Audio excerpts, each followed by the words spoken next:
I'm Tim May. I host the AI Meetup. Today we have Matthew Renzi coming back to talk to us. He started this group. He's the guy, yeah. A long time ago. Long time ago. So you'll notice I have a microphone. One of the things that we're doing recording, and what we've had trouble with in the past is audience questions you could barely hear. So raise your hand when you have a question, and I will pass you the mic, and that way we will get your voice on the video in a way it can be heard. There's a couple more seats up here. There's one more seat here. And one there. And one here. Well, find a seat there. You probably could. We might be able to put it behind the camera here. Well, actually. No, you can't move the camera. Okay, so guys, with that, I'm going to turn it over to Matthew. We're going to get started. And again, when questions, you let people know when it's time and raise your hand and I'll run over to you. Cool. Leave it at that. Thank you for coming. All right. Before we begin, I need to make sure everybody's able to see the screen. It's not important if you can see me or not. Everything that's going to be happening of importance is over here. I'm not that attractive anyways. So as long as you can read the text on the screen, we'll be good. If not, I would try sliding over so you can actually read what's going on. Okay, so quick show of hands. How many of you think we're going to have human-level machine intelligence by 2030? I managed to turn off your... Am I on? How about by 2040? Oh, no, it should be black right now. Okay. Yep. Okay, 2040 and 2050? And is anyone convinced this will never happen? We will never have machines that are as smart as humans? Okay. Yeah, that's totally cool. I mean, it's a completely reasonable assumption. All right, so what if I told you that alien life forms were on their way to Earth right now, right at this very moment? We know that they're going to be different from us. We know that they're going to be super intelligent, and we know that they're going to have superior technology. However, we don't know if they're going to be friendly or hostile. We don't know how their arrival is going to affect our world, and we don't know exactly when they're going to arrive, but we predict they'll probably be here in about a decade or so. So what would you do if you found out this was true? How would you prepare yourself, your family, and your business? And how should we prepare our society, our economy, and our world? So this alien arrival story, it might sound like science fiction, but I assure you it is absolutely true. However, this alien life form isn't traveling to Earth from some faraway planet. Rather, it's already here, and it's just waiting for someone to put all these pieces together to awake it from its slumber. This alien life form I'm referring to is artificial general intelligence, and it's likely much closer than you might think. So the purpose of this presentation is to learn about artificial general intelligence, where we are today, where we're going, and how we're going to get there. And along the way, we're going to be looking at the latest research in the field of artificial intelligence. Now, I want to help you to understand what's coming so that this doesn't take everybody by surprise if or when it finally arrives. As an overview of the presentation, first, we're going to learn about AGI and how it's different from modern AI. Next, we're going to discuss the problems of AI that we've already solved in the past. Then we'll discuss the problems of AI that we're currently working on solving. Next, the problems that we will need to solve over the next few years. Then the problems that we might have to solve in the future. And finally, we're going to end our journey by defeating the final boss, but I'm going to keep that a secret until the end. All right, but before we begin, I should probably introduce myself so you know who I am and where I come from. So my name is Matthew Renzi. I'm an AI researcher, consultant, and author. As the owner of Renzi Consulting, I've taught over 500,000 software developers and IT professionals about artificial intelligence and these kind of things. I'm also the president of Renzi AI Research Institute, where I'm performing research on agentic AI systems and cognitive architectures, essentially trying to build AI systems that are smart enough to do the kind of work we want them to. I have a master's degree in artificial intelligence from Johns Hopkins University, and I'm also a Microsoft regional director, a Microsoft MVP in artificial intelligence, and I'm the author of several courses on AI and data science. And just for fun, I have presented on every continent in the world, including Antarctica. All right. Say what? Yeah, I've given a lot of presentations. This is probably like number 250 for me today. All right, so the road to artificial general intelligence, it's going to be a long one, and our journey today is going to be difficult, I assure you. So to make things easier for everyone, we're going to approach this like a hero's journey. For each milestone of our journey, we're going to be picking up the pieces of the puzzle of AGI along the way. These fragments of that alien life form I was talking to, the things that we'll need in order to bring it to life. So you can think of this like Harry Potter collecting the Horcruxes of Voldemort, or if you're old school like me, like Simon Belmont collecting Dracula's relics in Castlevania 2. Any fans? Yep, okay. Any fans of Harry Potter? Okay, yeah, I think more people know the Harry Potter reference, but I'm old school, like I said. So we're going to be traveling through time, and we're going to be collecting the necessary components of artificial general intelligence along the way so that we can use them to defeat the final boss at the very end stage of our adventure. All right, so we've got a long road ahead of us today, so let's get started. Now, what is artificial general intelligence? In order to answer this question, we need to first understand what AI is. So, what is artificial intelligence? Well, artificial intelligence is a subfield of computer science that attempts to create machines that act rationally in response to their environment. AI is a machine that can perceive its environment and then choose actions that maximize the expected likelihood of achieving a goal of some kind. Essentially, it's just a machine that takes data as input and then produces the best possible output given what it currently knows.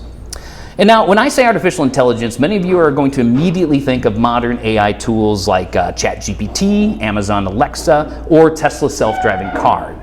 And this is what we call artificial narrow intelligence, or narrow AI. Narrow AI is focused on performing a very narrow set of specific tasks, and this is the type of AI that currently exists today. On the other end, many of you may think of sentient robots like R2-D2, Data from Star Trek, or HAL 9000. This is what we refer to as artificial general intelligence, or general AI. General AI is an AI system that can perform a wide variety of general purpose tasks. It's a type of futuristic AI that doesn't currently exist today, but may exist sometime in the future. And some of you might also think of super intelligent superheroes or supervillains like Vision from the Avengers, Vicky from the movie I, Robot, or Skynet from the Terminator series. And this is what we refer to as artificial superintelligence, or super AI. Super AI essentially can perform every task that a human being can perform, but much better than any human. It doesn't exist either, and it will likely be quite a while or never if this type of technology can come into existence. We still don't know if it's even possible. Now, in this presentation, we're going to work our way from the narrow AI that we have today to the general AI that we'll likely have tomorrow, all the way up to the superintelligence that we might have sometime in the future. And that brings us back to our original question. What is artificial general intelligence? So AGI, or artificial general intelligence, is a machine that can perform a wide array of economically valuable tasks better than the average unskilled human worker. Essentially, it's an AI that's either better, as good as, or better than the average worker at doing average tasks. However, this artificial general intelligence thing is likely not going to be an all or nothing event. It will likely be a gradual transition that happens over the next decade or so. And as a result, AI researchers are now discussing like these levels of artificial general intelligence, capabilities of an AI system that will emerge over time.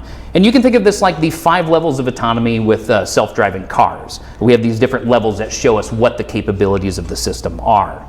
So at level 0, we have no generality. This is essentially the narrow AI that we have today. Level 1 is emerging AGI, the sparks of AGI that we're beginning to see with some of these large language models and large multimodal models. Level 2 is what I'm referring to when I say artificial general intelligence. Essentially, it's an AI system that can do roughly half of all tasks better than roughly half of all people. Level 3 is essentially a system that's better than most people at performing most tasks. Level 4 is better than almost all people at almost all tasks. And finally, we have level 5, the artificial superintelligence, a machine that can perform all economically valuable tasks better than any human being can. So when is this going to happen, if this happens? Well, when will we achieve this AGI stuff? So based on various surveys of AI experts, they predict that we'll achieve artificial superintelligence that where we can perform all tasks somewhere between 2040 and 2060 with an average about 2050, which leads to a prediction of artificial general intelligence somewhere between 2030 and 2050. However, the actual data from AI research tells a more optimistic story. These AI systems are achieving human-level performance on complex problem domains at a progressively faster rate every year.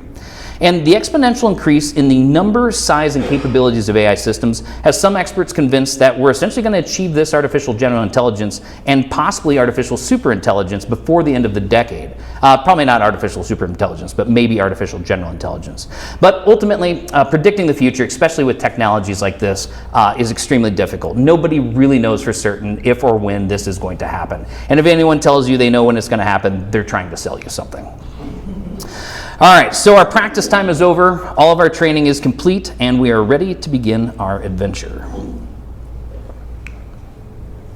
All right, so first, we're going to discuss AI of the past, the problems that we've already overcome over the last decade or so of AI research. Problems like creating artificial brains, teaching machines how to learn, and how to perceive their environment. And anyone that's like either moderate or expert kind of level in AI, you're just going to have to, skip over this.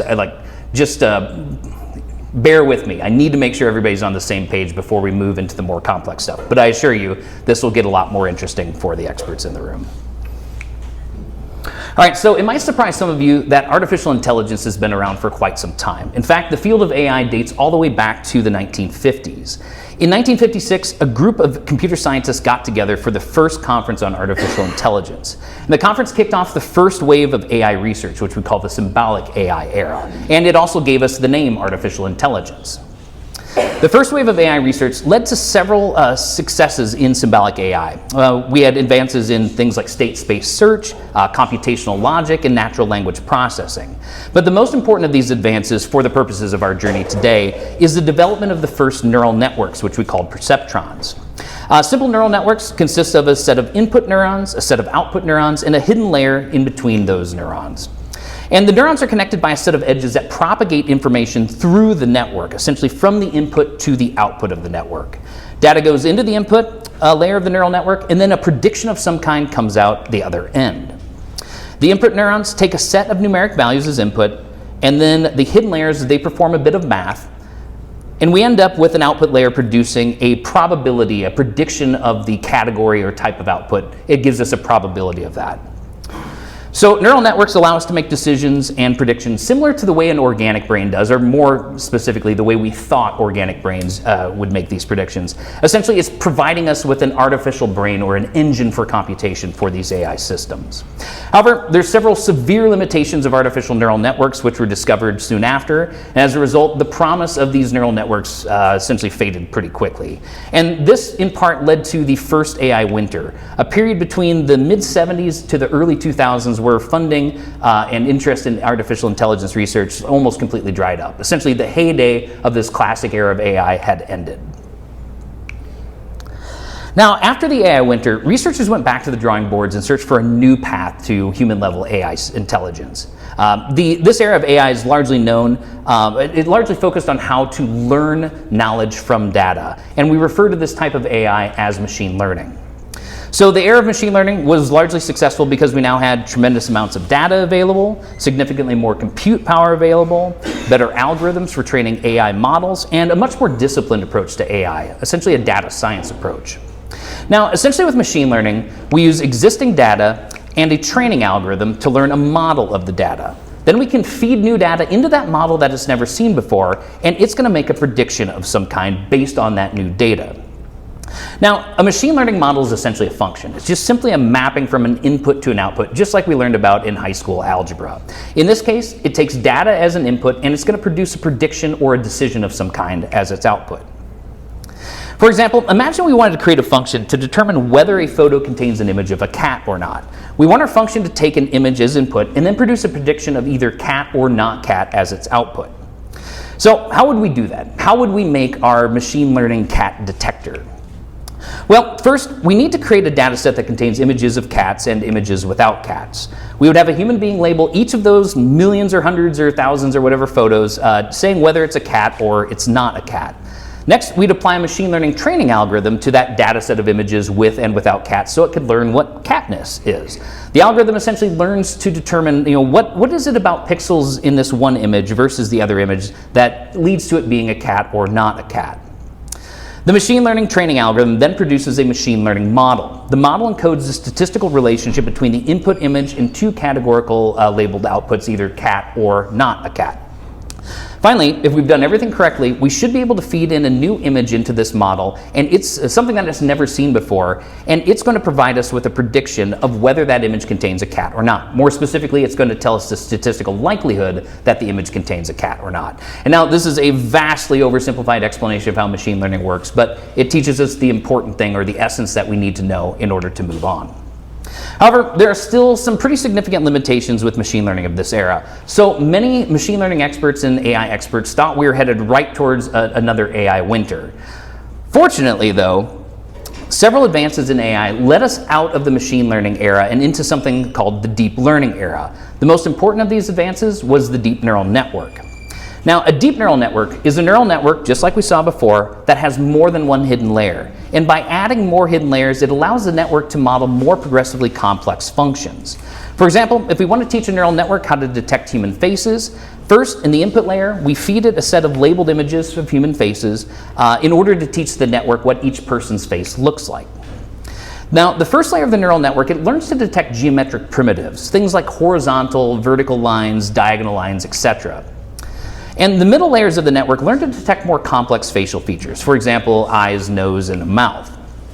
And the later layers learn to detect more general patterns, like the entire face of a person. And then the final output layer detects the most abstract representation of a person, for example, the name of the person being detected or recognized. And each subsequent layer learns to extract more complex features from the preceding layer. As a result, each additional layer detects more abstract representations than the previous layer.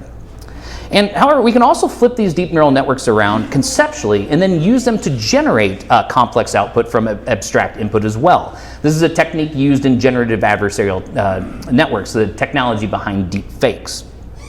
So deep learning takes us beyond using simple tabular data as input and producing simple tabular data like numbers and words or labels as output. It essentially allows us to use complex data as input and produce complex data as output, including text, images, audio, video, and more. So deep learning gives AI systems the ability to perceive the world around them and then make predictions about future possible states of the world and other things in its environment. However, there are still several limitations to deep neural networks in the deep learning era, so we still need a new path forward to artificial general intelligence. All right, so that's where we're at today. Over the past 70 years, we've seen some amazing progress on the road to artificial general intelligence. And along the way, we picked up some really important pieces to the puzzle. For example, we now have a brain for artificial general intelligence using architectures like deep neural networks. We have the ability to learn purely by observing data, and we also have perception in order to sense and perceive the world. So we're going to put these pieces of AGI that we've collected into our inventory bag, and we're going to start on the next phase of our journey, AI of today. Hopefully, if we're able to kind of squeeze in a little bit, maybe we can fit people, or even over on this side, at least as long as you can see the TV, we should be good. You guys can see. Okay.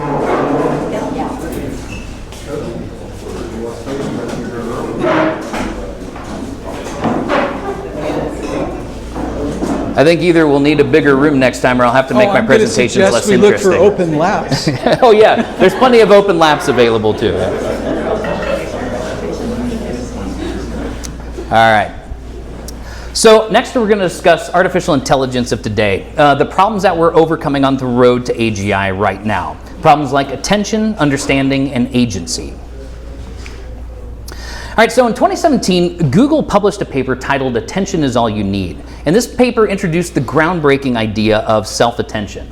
Now, attention in AI systems, it helps the deep learning models to focus on the most relevant parts of the input data. So attention was a major breakthrough of the time, and it led to a new architecture for deep neural networks called the transformer. Now, transformers, these are the foundations of large language models like ChatGPT and Google's Gemini. And this marked a pretty significant leap forward in generative AI as well. So here's my super duper oversimplified explanation for how transformers and self-attention works. This is literally an entire course or semester in college. So in our example, our goal is going to be to use the input words on the screen in order to predict the next most likely word in this sentence. So the first thing we do is we convert the input text into a sequence of tokens. And tokens essentially are just either whole words or subword parts like the prefixes and suffixes of words. Next, we convert each token into a numeric vector that represents the token's position in something called an embedding space. You can think of an embedding space as this like a multi-dimensional space where words that are similar to one another are close to one another, and words that are dissimilar are further away. For example, cat and kitten are close together, but cat and dog are going to be further apart. However, in a transformer, this embedding space isn't just like 2 dimensions. This is typically 1,000 dimensions or possibly more. Then we apply the self-attention mechanism to the sequence of vectors for each token. Attention measures how important each word is to every other word in that sentence. For example, small and fluffy are strongly associated with or attend to the word cat, while big and brown attend to whatever word's going to come next in this sentence. Then we perform a bunch of math across the multiple layers of these vectors representing each token. And the math is essentially going to use the importance of the modifiers to nudge the words closer to where they should belong in this multidimensional embedding space. So for example, the words small and fluffy are going to modify or nudge the word cat closer to the word kitten in the embedding space. Then we're going to use the position of all these tokens in this embedding space to predict the next most likely token in the sentence. You can think of it like a jigsaw puzzle. Based on the current pieces that we have, or tokens that we have, we predict which piece is most likely to fit that puzzle next by considering all of the shapes and colors of the neighboring puzzle pieces. And now, typically, there's going to be multiple probable next tokens, words that would be likely there. So we can either choose the most probable word every time, or sometimes we do something called temperature, where we randomly select the next token based on the most likely next few tokens. And then we're going to append that new token to the end of the text. And finally, we're going to feed that sentence with the new token back into the transformer as input, and it's going to predict the next token as output. And we do this so on and so on, continuously repeating the process until we encounter a stop token, like the period at the end of the sentence. And we call this process of using the previous generated sentence as input auto-regression. So we refer to these as autoregressive models. All right, and in addition to self-attention like we just saw, there's also other types of attention that have made some pretty big breakthroughs in AI as well. We have things like cross-attention, where we determine the importance of each token, each and every input token to every output token. And we also have things like visual attention, where we determine which pixels in an image are most important to making a specific prediction. However, there's also still several limitations with transformers and their attention models. For example, they tend to hallucinate. They make up these statistically probable but completely false facts, and they're extremely confident when they do it. Like, if you didn't know better or you didn't double check, you would think that they were correct in what they were saying. And interestingly though, the larger that we scale these models, the better they seem to get. Now, if you would have asked experts just a couple years ago, how long is the benefits of scaling going to last? They probably would have told you not very long. But based on the latest research, which is probably about 6 months ahead of what they actually announced publicly, there still is no end in sight. Like, this doesn't seem to be, the benefits of scaling these models doesn't seem to be hitting any kind of diminishing marginal returns yet. All right, so when we walk outside, we have a general understanding of the world around us. We understand spatial relationships, temporal relationships, and the basic physics of the world. We have this natural understanding of our environment because we've observed how it behaves many years over time. And however, AI systems don't perceive the world this way. They don't have the same ability. And that's because they don't experience the world the same way that we do. So they don't understand concepts like spatial relationships or temporal cause and effect or the physics of the real world. To solve this problem, we need to create something in our AI systems known as a world model. And now, a world model is an internal representation of the external world that allows an AI to understand, predict, and reason about the environment in a coherent way. So, the question everybody seems to ask is, do modern large language models like ChatGPT, do they possess one of these world models? Well, maybe. We don't actually know yet. Many experts think that these large language models like ChatGPT are essentially just stochastic parrots. Essentially, they're just mindlessly repeating the next most probable token given the previous tokens. And that is definitely the case with the first few generations of these large language models.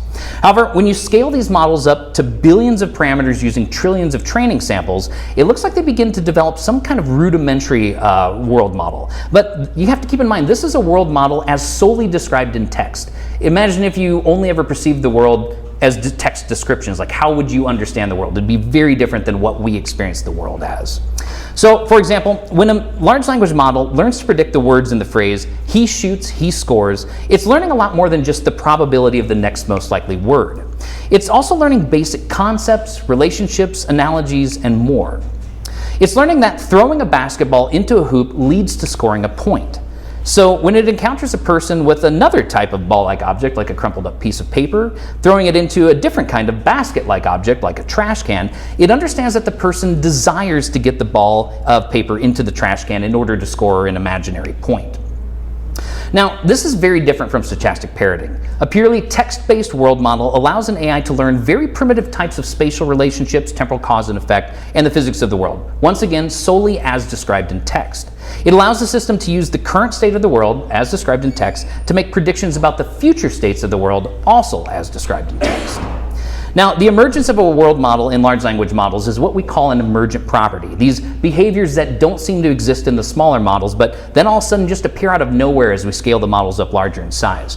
And out of this primitive world model, we're starting to see other emergent properties as well. For example, chain of thought reasoning, the ability to think step by step through problems, sense of humor, the ability to understand and create original jokes from scratch that sometimes are actually funny, theory of mind, the ability to predict what a person knows or feels based on observation and context alone, and creativity, the ability to create original stories, poems, songs, pictures, and videos from scratch. And these behaviors seem pretty unlikely if a large language model is just memorizing text and then spitting back the next most probable word.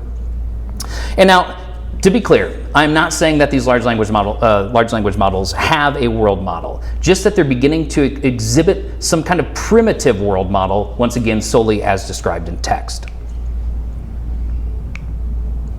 All right, so agency is the ability to take actions autonomously to help someone or something achieve a goal of some kind. An agent is anything that has this ability. This can be a person, an animal, or potentially a machine like a self-driving car. An agent exists within an environment, and the environment can be the physical world or even a computer simulation. The agent makes observations about the state of the environment, and then it chooses an action that it believes will lead it closer to its goal. Executing its chosen action then changes the state of the environment, and with the environment now changed, it observes the new state of the environment and then starts this process over again. Now, if the agent achieves its goal, it receives a reward of some kind, and the agent will then use this reward as a signal to help it improve over time. Now, we've had AI agents like this for the past couple decades in the field of reinforcement learning. However, in just the past few years, we've started creating AI agents built upon large language models. It works like this. So the agent is placed in an environment like in a kitchen with a coffee maker. And then the agent is given a task to perform, like make a cup of coffee. The agent receives a description of its environment in plain text. The agent then makes observations about the state of the environment. The agent reasons about possible actions it can choose via its chain of thought. Then the agent generates text that calls a function of some kind or executes an action in its environment. And then the action changes the state of the environment, which leads the agent closer to its goal, so then we can provide it with a reward signal while we're training it to show it that it's essentially doing what it's supposed to be doing. So this process essentially allows a large language model agent to autonomously interact with and learn from its environment. Even more recently, we've begun giving these AI agents tools. For example, computer algebra systems to help them with complex math, web browsers to look up information, APIs to interact with external systems, and code interpreters to allow them to write code on their own. Oh, and execute the code too.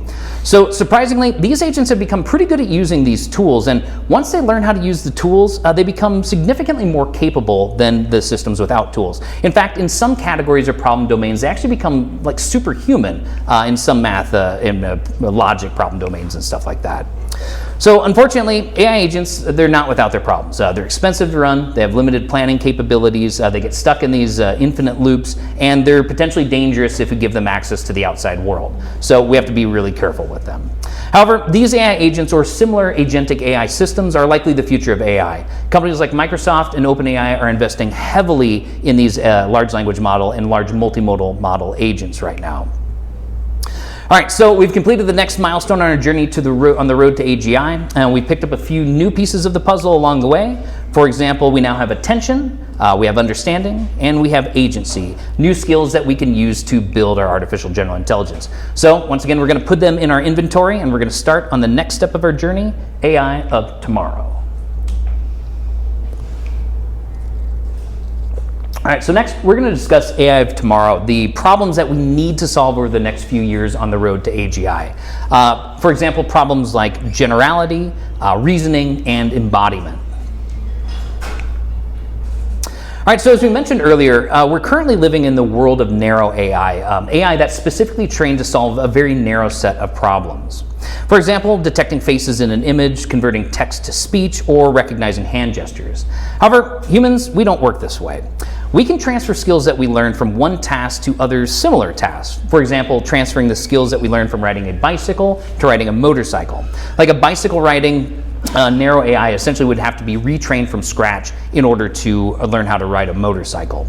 And with most narrow AI systems, we're essentially providing a single type of data as output to the model, and then the model's producing a single type of data as output. For example, an image classification system, it's going to take an image as input, and it can only produce text as its output. Now, multimodal systems, however, they're trained with data that spans multiple modalities or types of data. For example, we could provide the model with an image of a dog playing fetch, and then the string of text asking what is the dog doing in this picture, and the model's going to respond with the text, the dog, or audio saying that the dog is fetching the ball. Now, by providing multiple modalities of inputs and outputs, these multimodal models develop a richer and more comprehensive understanding of the world. It helps them to generalize better because they can transfer knowledge across modalities. Now, in a multimodal embedding space, it's similar to what we saw with the text-only embedding space earlier. However, not only does it contain text or words, it also contains images, audio, video, etc., points for these, reference points for them. So, for example, the word cat, a picture of a cat, and the sound of a cat meowing all point to the same general space in this multimodal embedding space. And so the multiple modalities essentially enhance the model's understanding of the concept of a cat. And the more multimodal data we provide these systems, the better they learn how to generalize across concepts. Even concepts that they've never seen but are tangentially related to things they've previously seen, like that mouse. And this is what we call reasoning by analogy. So, for example, we provide a large multimodal model with audio of someone crumbling up a sheet of paper, a picture of a trash can, and an equation for a parabolic arc. Then we ask it in text what type of game is being played. Now, the model understands that the sound of crumpling paper leads to a ball of paper. The picture of the trash can is basket-shaped, like a basketball hoop. The equation for a parabolic arc means that an object is about to be thrown. And it knows from the question that some type of game is being played. So, by analogy, it understands that the person is playing a game of basketball with the ball and a ball of paper in the trash can. And when you add text, images, audio, and video together, and then scale up these large multimodal models, they begin to develop a more complete world model. They can understand and generalize across objects, concepts, spatial relationships, temporal cause and effect, and real-world physics. It allows the system to use the state of the world to make predictions about future possible states of the world. For example, we have the Joint Embedding Predictive Architecture, or JEPA. Now, with JEPA, we can embed both past and future states of the world in a common embedding space. So the antecedent events and the consequent events are close to one another in this embedding space. However, pairs of events that are more unlikely, they're going to be further apart in this space. So you can jump from one point in the embedding space to your nearest neighbors to predict future possible states. Embedding information this way allows the model to use the current state of the world to make predictions about the most likely future states of the world. And we also have OpenAI's Sora. So in order to generate realistic videos like this, you need to be able to accurately predict spatial relationships, temporal cause and effect, the physics of objects, and the movement of people. However, if you can do this in a video, you've essentially got a rudimentary world model. Like, if you can predict what's going to happen in the future, then you've got a world model that can help an AI make these predictions. In fact, some people speculate that this is what Sora's actual purpose is. It's not about generating video, it's about building a world model for a future AI system. All right, so as humans, we reason through the problems that we encounter. We use a combination of logic, experience, and intuition to work step by step through each problem in order to reach a solution. And if we encounter a dead end, we can backtrack and try different paths. And we're pretty efficient at avoiding going down these dead-end paths anyways, using our intuition and heuristics. Unfortunately, AI systems don't have these capabilities. They aren't very good at solving complex, multi-step, long horizon problems. So AI researchers are currently working to solve this limitation. Now, in 2023, OpenAI published a paper titled Let's Verify Step by Step. And in this paper, they discussed the difference between outcome supervision and process supervision. Now, with outcome supervision, we only check if the final answer is correct when we're training the large language model. However, with process supervision, we check each step of this thought process to see if that step is correct or not. And by providing rewards for each correct step in the process rather than just the outcome, it teaches the large language model how to reason step by step on various math, logic, and reasoning tasks. However, we can also combine this process supervision with something called Monte Carlo tree search.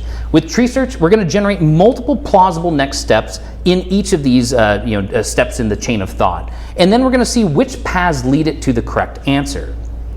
Once we've got the correct chains of thought, we can use them to generate synthetic training data. Essentially, we train a new model using the old model's correct chains of thought. And the new model is then going to learn step-by-step reasoning based on this synthetically generated data.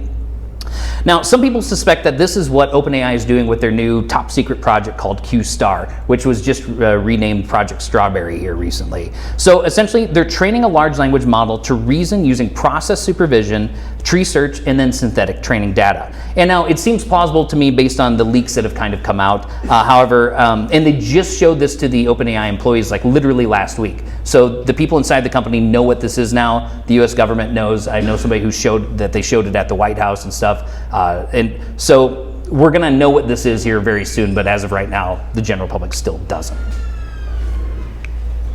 All right, so we typically think of the body and the mind as two separate entities. We can easily imagine a body without a mind as well, or similarly, we can also imagine a mind without a body.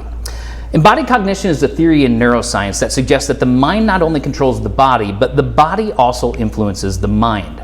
More importantly, embodied cognition says that a mind cannot exist separate from a body. We can't just have these minds floating around somewhere in the ether processing information in a disembodied way. Instead, a mind has to be contained within a body, or it requires a body. And now, in the context of artificial intelligence, embodied cognition suggests that physical embodiment might be necessary to achieve artificial general intelligence. We can't just have a virtual AI mind floating around in software somewhere on a computer. Rather, a mind requires a body, an environment, and sensory motor experiences between the body and the environment. So we need to embed an artificial intelligence inside of a body to allow it to interact with the physical world. Or at minimum, it has to be inside of some kind of computer simulation of a world of some kind. And now this comes back to the concept of world model that we discussed earlier. Embodiment allows an AI to learn a world model through its direct interactions with the world around it. It builds its model of the world through physical interactions, sensory motor integration, and then feedback from the environment. So AI researchers are currently attempting to solve this problem of embodied cognition. And now here's a hypothetical example of how we might use embodied cognition in order to create an artificial general intelligence. So first, we train a simple virtual organism in a simple environment. And we might train these little organisms for like millions of virtual years that might run overnight on a supercomputer somewhere. And as they evolve, they're going to learn a basic world model from their environment. Next, we evolve the agents to have basic humanoid shape. And then we train them in a slightly more complicated virtual world. Now they're going to learn how to walk, run, sense their environment, and interact with objects in this virtual simulation. Next, we'll give them more realistic robotic bodies with more precise sensors and actuators, and we'll place them in even more complex environments to further refine their skills. Next, we'll give them fine motor skills, allowing them to perform subtle manipulation of objects with precision and dexterity. Then we'll put them in computer simulations of real-world environments, and simulations like this one on the screen, which actually looks real but is just a computer simulation, they're going to look and behave very similar to the real world. Next, we'll place them, the AI systems, these trained models, in physical bodies in the real world, and they're going to transfer the skills that they learned in the computer simulations of the computer simulations into their real robot bodies, and this will allow them to further fine-tune their skills to the nuances of the real world. Finally, if everything works out correctly, we'll have an AGI embodied in a humanoid robot form, a machine that can perform any mental or physical task that a human being can perform inside its body. However, it will likely be better, cheaper, faster, and won't complain after working a 24-hour shift of folding laundry.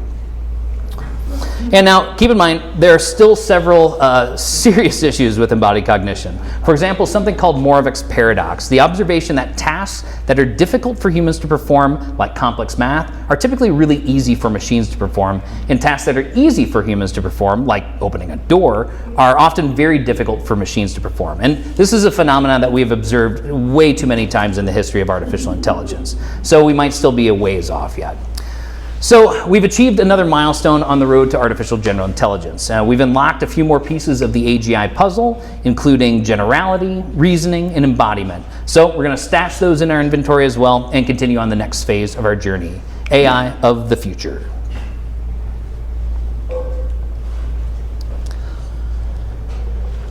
All right, so now we're going to discuss AI of the future, the problems that we might have to solve with artificial general intelligence and eventually artificial superintelligence.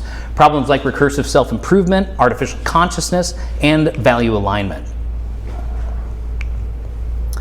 Okay, so today's AI systems are essentially frozen in time. We train a model with a massive amount of data over hundreds of hours of training, and then after that, it just stops learning. We make everything frozen. We freeze the weights. So we've got this neural network, the weights are frozen, and it's using those static weights in order to make predictions. And we don't typically update the weights in real time, only when we retrain the model. We take it offline and retrain it. So essentially, most AI systems don't learn anything new from their interactions with people or the world around them. However, humans aren't like this. We start learning before we enter preschool, and we keep learning long after we leave the classroom. So we want our AI systems to be like this as well. We want them to be able to learn new skills as they encounter new problems. We don't want to have to completely retrain them from scratch in order to add one extra task to the model. And this leads us to self-improvement. And now, self-improvement is the ability for an AI to improve its own model. And this can be done through either simple self-improvement, where the agent updates its model weights based on feedback from its environment, or it can be done through recursive self-improvement, where the agent learns to modify its own model, prompts, architecture, or code in order to improve itself. Now, in 2023, AI researchers created an autonomous Minecraft agent called Voyager. Voyager explores the world of Minecraft and learns new skills. It uses a large language model to write code to solve problems that it encounters. And then it stores the problem-solving code as functions with text-based descriptions in a skill library. So it essentially works like this. So first, Voyager explores the environment in order to learn new skills. Each situation it encounters in the game, it creates a new task. Then it searches its skill library to see if it already has a skill in order to complete that task. If it finds a matching skill, then it retrieves the code to perform that skill. Then it executes the code in order to complete the task. However, it also uses feedback from its environment to see if the code actually solved the problem. If the skill doesn't solve the problem, or if it couldn't find a matching skill in its skill library, then it begins writing new code to solve that new problem. It also has a second large language model that verifies the new code in order to ensure that the code is working as expected. And if there are any issues with the code, then the two LLMs work together to iteratively refine the code until the code operates as expected. Now, once the code works as expected, it gets added to that skill library. And finally, when it encounters a situation that requires this new code, it can retrieve that new code from the skill library in order to solve the problem. And this self-improvement has led to autonomous agents, in the ones in orange here, that could play Minecraft significantly better than any previous AI agent. It obtained 3 times more unique items, explored 2 times further distances, and unlocked key tech tree milestones 15 times faster than any previous Minecraft agent. So this recursive self-improvement, it could lead to something called an intelligence explosion, a situation where the rate of AI's intelligence increases exponentially over time. Once an AI is as smart as the average AI engineer, it should be able to recursively self-improve its own model, training data, architecture, and code base. With each iteration, the agent will essentially get better than the previous version. And if this happens, we might achieve artificial superintelligence much faster than we're currently anticipating. Then, since the AI systems have no biological constraints, it could rapidly become smarter than the smartest human on the planet. Through further self-improvement, it could rapidly become smarter than all humans combined, and then we have something entirely different on our hands that we don't even understand.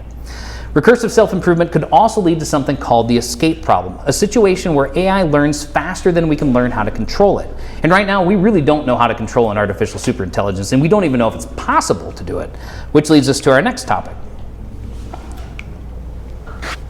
So consciousness is a phenomenon that arises in some complex organisms. We find it in humans, other primates, dolphins, elephants, and possibly even crows.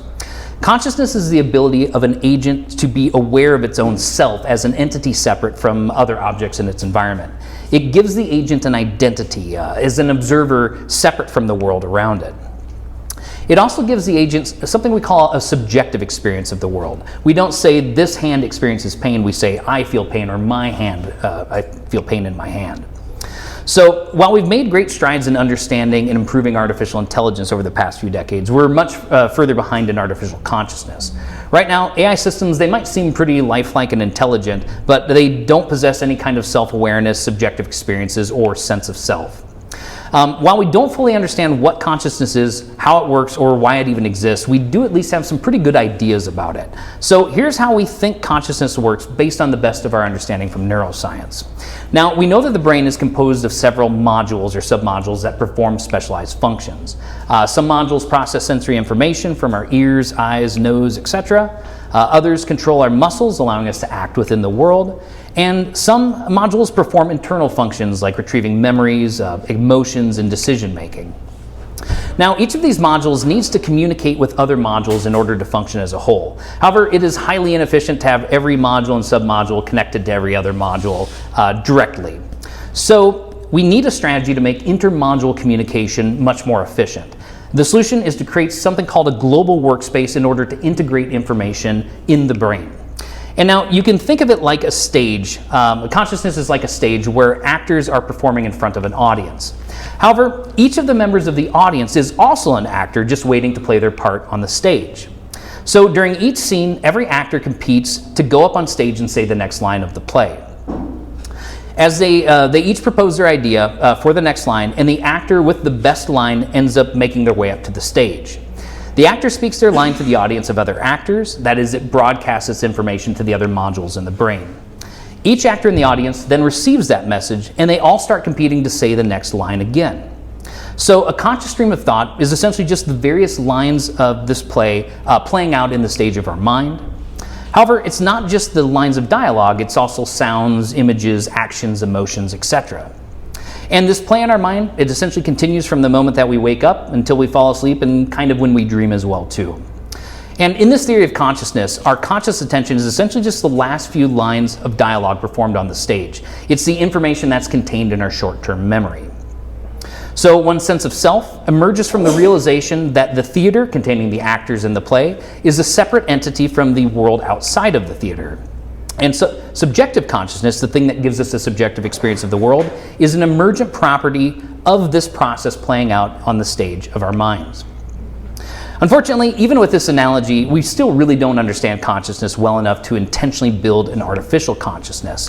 However, some people think that consciousness might just be an inevitable outcome of creating a brain composed of submodules that need to communicate in a resource-constrained environment.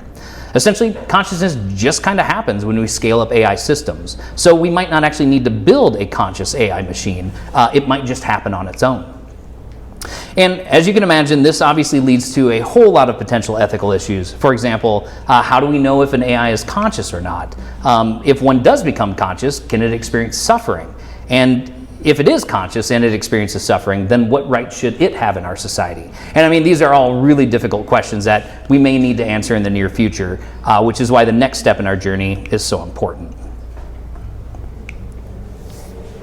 All right, so as humans, we have certain values, morals, and social norms. We feel that things like fairness, honesty, and kindness, these things are good. However, injustice, cruelty, and murder, these things are bad. We develop these values because of our experiences in life and the social norms that we're taught. We like it when people are honest, kind, and fair to us, and we dislike it when people lie, cheat, or steal from us. However, machines don't have the same experiences as us, so there's no guarantee that they're going to develop the same values that we have. And this leads to a problem known as the human AI value alignment problem, or just the value alignment problem for short. The value alignment problem is the challenge of ensuring that an AI's goals and values align with humans' goals and values. In simple terms, it's about getting AI systems to do what's best for humans, or at least play nice with us, and avoid harmful or unintended consequences. And this is tricky because AI systems are really good at doing exactly what they're told, but they're not very good at understanding nuances and edge cases. For example, this AI was trained to play the game of Coast Runner using its score as a reward function, and it discovered an interesting loophole. At a certain point in the game, if you just spin around in circles, crash into everything, these bonuses continue to respawn at just the perfect rate, and it allows the AI to collect more points just by spinning in circles than by playing the actual game. And they also learn how to find and exploit bugs in the software simulations, like these agents playing hide and seek. Now, the red players discovered a bug in the physics engine while they were moving on top of boxes, and exploiting this bug essentially allows them to box surf in order to reach the blue player. They're learning how to cheat by finding bugs in the software. So AI researchers are currently working to solve this value alignment problem. And this is a tough problem, but we've got a few potential solutions that are being worked on right now. For example, reinforcement learning via human feedback, a technique where humans provide positive or negative feedback signals to the agent based on their actions. Approval seeking, which requires that an AI ask permission before performing any uncertain or risky actions. And imitation learning, where AI learns to behave by watching humans perform similar tasks. Each of these techniques, they're useful for improving human-AI value alignment. However, there are currently no guarantees that an artificial general intelligence will stay aligned with our goals and values, since there are actually several problems with our own human value alignment. For example, we humans can't agree on our own human values across cultures, countries, and religions. AI systems also learn how to seek power in order to achieve their objectives. They literally, when they're trying to achieve their objectives, if there are ways for them to acquire power, they will seek power in order to get better at their objectives. And if an AI can reprogram itself, essentially it could be able to disable just about any security system we put in place. So we've got some significant unsolved problems with human AI value alignment, but we've also got a lot of good potential solutions that are currently being worked on. However, human AI value alignment isn't just about getting AI systems to align with humans, it's also about getting humans to align with AI. For example, we're going to need to make sure that everybody has a basic AI literacy in order to function in a society here in the next few years. And we also need to ensure that people are properly trained in order to work with these AI systems. Humans and AI, we're going to have to learn how to work together in order to ensure that our goals and values stay aligned. All right, so we've almost completed our journey on the road to AGI. We've collected 3 more Horcruxes, including self-improvement, consciousness, and value alignment. So we're armed to the teeth, ready to storm the castle and defeat the final boss, artificial life. So we've got all of these individual pieces of artificial general intelligence. We've got a bunch of theories, experiments, and research discussing all of this stuff in detail. However, what we really want is a unified theory of everything. We want to unify intelligence, agency, reasoning, embodiment, consciousness, all of these things into a single theory. We want something that makes all of the pieces fit together in a coherent way. Essentially, we want a universal theory of intelligence, or better yet, a universal theory of life.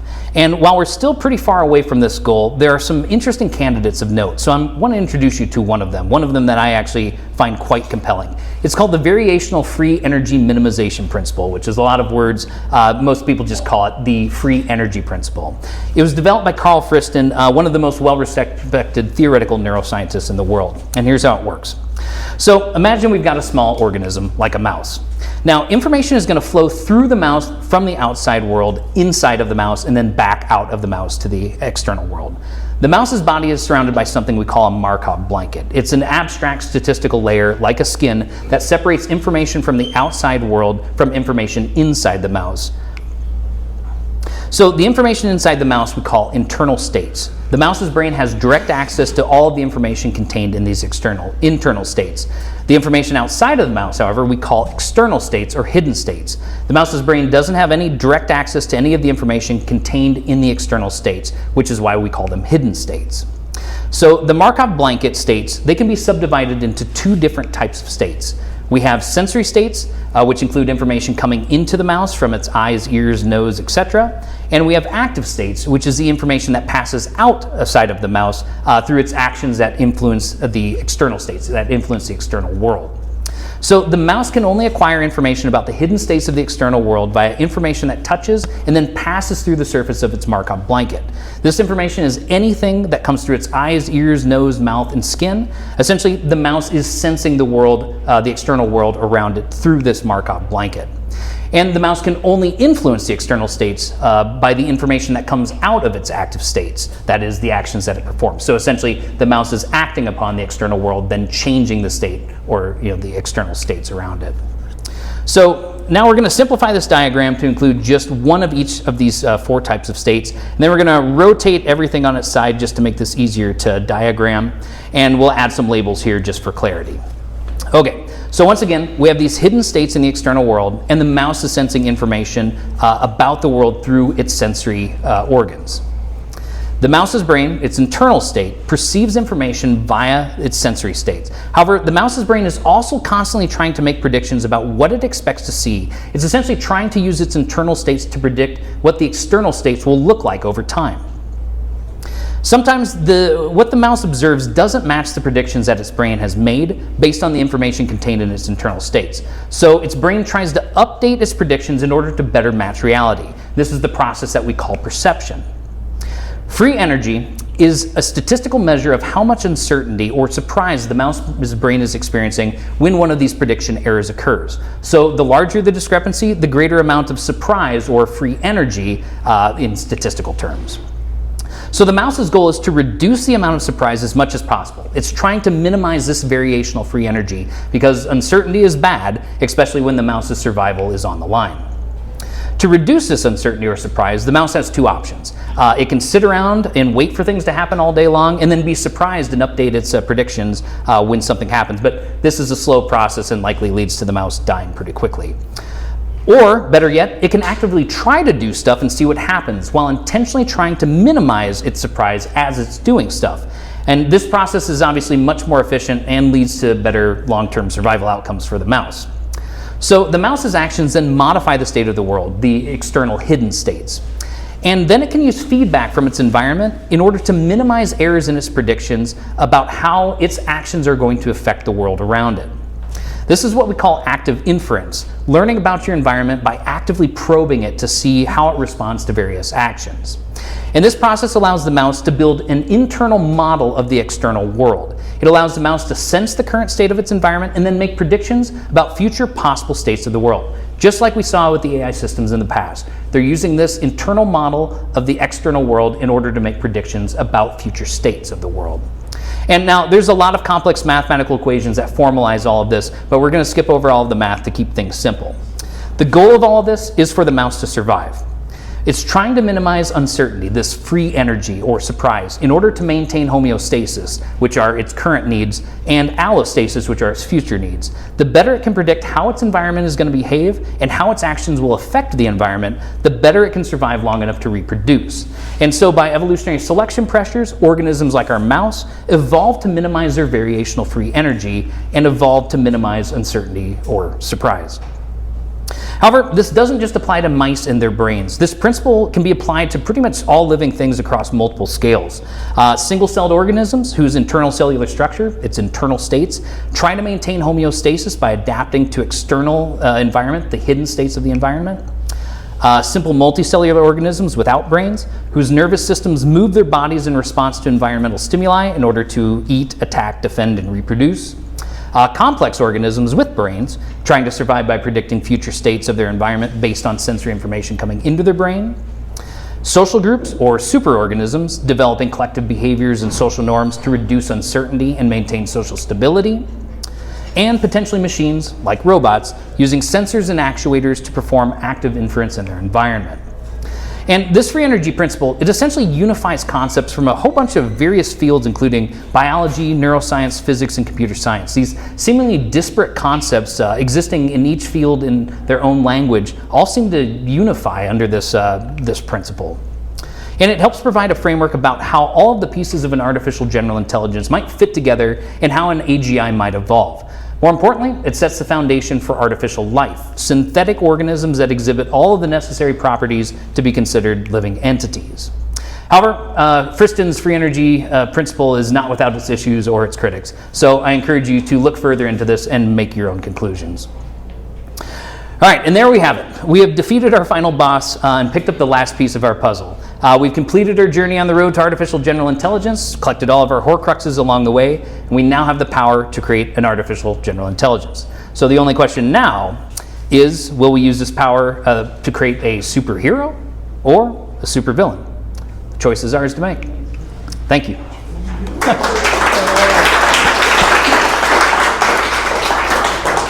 So mind officially blown, right? Thank you so much. This is the most complex presentation I've ever given, but I've done my absolute best to make things as simple as humanly It possible. was really well done. Thank you.